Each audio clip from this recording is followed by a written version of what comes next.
ভিত্তিক তাফসিরের আজকের পর্ব সূরা আল বাকারা আয়াত নম্বর ৮১।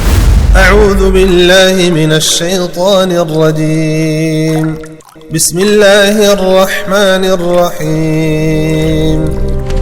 দয়াময় পরম দয়ালু আল্লাহর নামে।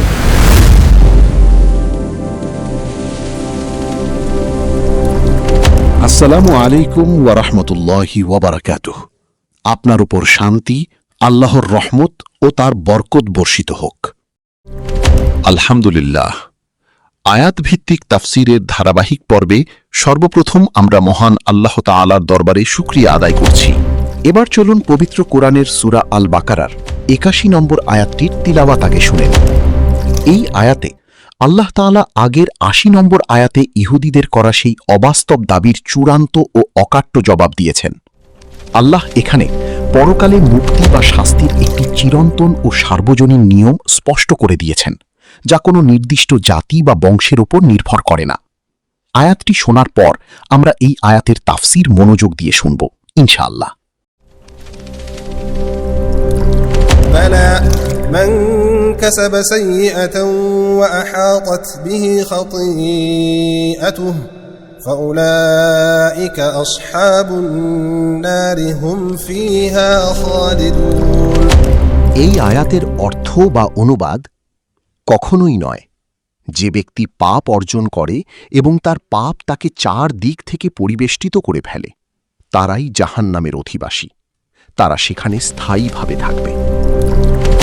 এখন আমরা সূরা আল বাকারা আয়াত নম্বর ৮১ তাফসির গভীরভাবে বুঝি।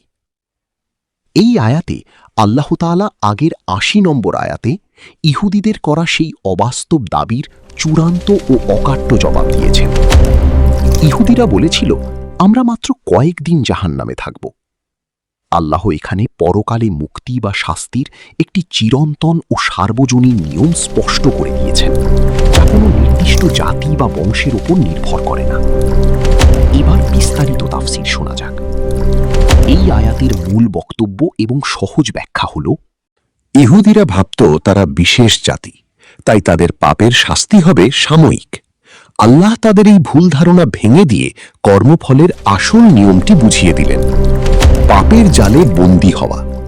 আয়াতে বলা হয়েছে, যার পাপ তাকে চার দিক থেকে ঘেরাও করে নেয়। এর অর্থ হল, মানুষ যখন প্রথমে একটি ছোট পাপ করে এবং তা থেকে তওবা করে ফিরে আসে না, তখন তার অন্তরে কালো দাগ পড়ে যায়। এভাবে ক্রমাগত পাপ করতে করতে একসময় তার পুরো জীবনটাই পাপে ডুবে যায়। ঈমানহীন অবস্থা। তাফসিরবিদদের মতে পাপের মাধ্যমে চারদিক থেকে ঘেরা হয়ে যাওয়ার চূড়ান্ত অর্থ হল মানুষের ভেতর থেকে ঈমান পুরোপুরি চলে যাওয়া এবং কুফর বা শিরকে লিপ্ত হওয়া। কারণ একজন মানুষের মনে যদি সামান্যতম ঈমানও থাকে, তবে তার পক্ষে পুরোপুরি পাপে ডুবে থাকা সম্ভব নয়।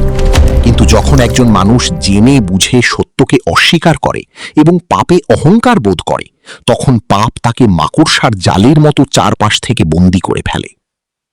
চিরস্থায়ী জাহান্নাম।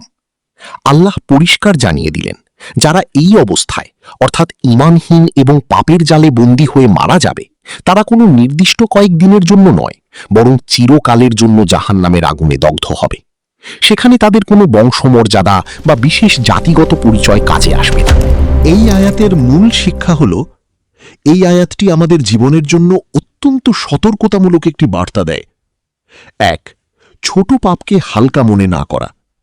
রাসূলুল্লাহ সাল্লাল্লাহু আলাইহি ওয়াসাল্লাম বলেছেন, ছোট ছোট পাপ জমতে জমতে মানুষের অন্তরকে শক্ত করে ফেলে এবং একসময় তা বড় পাপে রূপ নেয়। কোনো পাপকেই ছোট মনে করে অবহেলা করা উচিত নয়, কারণ এই পাপই একসময় মানুষকে চার দিক থেকে ঘিরে ফেলে তার ঈমানকে ধ্বংস করে দিতে পারে। ২. তওবার গুরুত্ব। পাপ হয়ে যাওয়ার সাথে সাথেই আল্লাহর কাছে অনুতপ্ত হয়ে ক্ষমা চাওয়া, তওবা করা উচিত।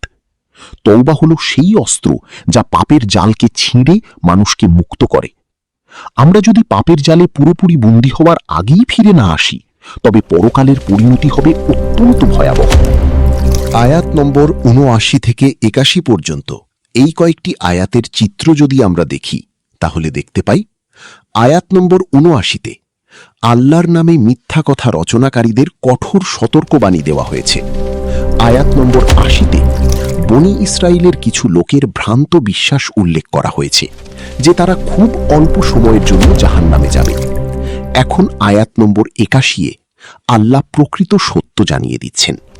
আখিরাতের মুক্তি কোনো জাতিগত পরিচয় বা কল্পনার বিষয় নয়, বরং মানুষের ঈমান ও আমলের ওপর নির্ভরশীল। যে ব্যক্তি পাপ ও কুফরের মধ্যে ডুবে থাকে তার জন্য জাহান্নাম অপেক্ষা করছে।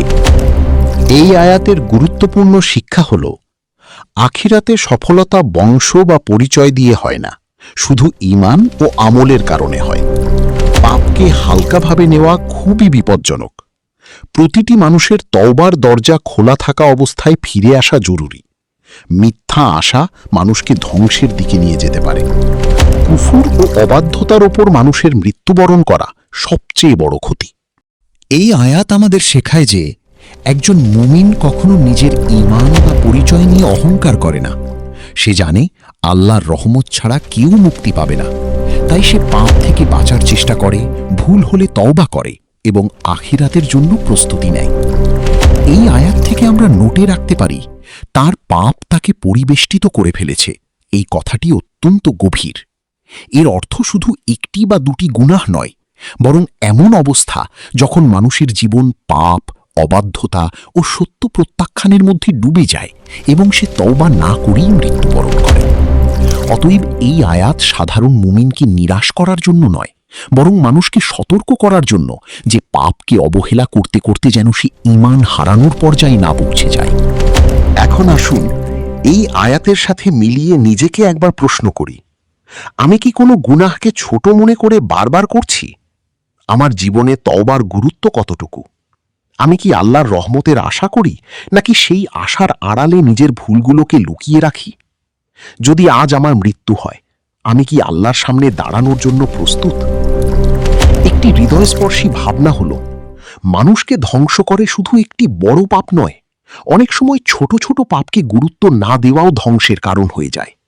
যেমন ফোঁটা ফোঁটা পানি একসময় পাত্র পূর্ণ করে, তেমনি অবহেলিত গুনাহ একসময় হৃদয়কে আচ্ছন্ন করে ফেলতে পারে। তাই একজন মুমিনের পরিচয় হল, সে ভুল করলে দ্রুত আল্লাহর দিকে ফিরে আসে, ক্ষমা প্রার্থনা করে এবং নিজেকে সংশোধনের চেষ্টা করে। আল্লাহ তাআলা আমাদেরকে সকল প্রকার গুনাহ থেকে হেফাজত করুন, আন্তরিক তওবার তৌফিক দান করুন এবং এমন হৃদয় দান করুন যা সর্বদা তাঁর দিকে ফিরে আসে। আমিন।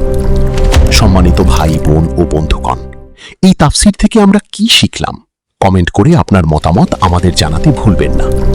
সূরা আল বাকারার ৮২ নম্বর আয়াতের তাফসীর শোনার আমন্ত্রণ জানিয়ে ৮১ নম্বর আয়াতের তাফসীর এখানেই শেষ করছি। কুরআনের প্রতিটি আয়াতের তাফসীর জানতে আমাদের পূর্ববর্তী ধারাবাহিক পর্বগুলো দেখুন এবং পরবর্তী পর্বগুলোর সাথেও যুক্ত থেকে নিয়মিত আয়াত ভিত্তিক তাফসীরের সঙ্গেই থাকুন। মহান আল্লাহ তাআলা যেন আমাদের সবাইকে কুরআন বুঝে পড়া, তা থেকে শিক্ষা গ্রহণ করা এবং জীবনে বাস্তবায়নের তৌফিক দান করেন। আমিন। আমাদের পরবর্তী তাফসীর সূরা আল বাকারা, আয়াত নম্বর ৮২।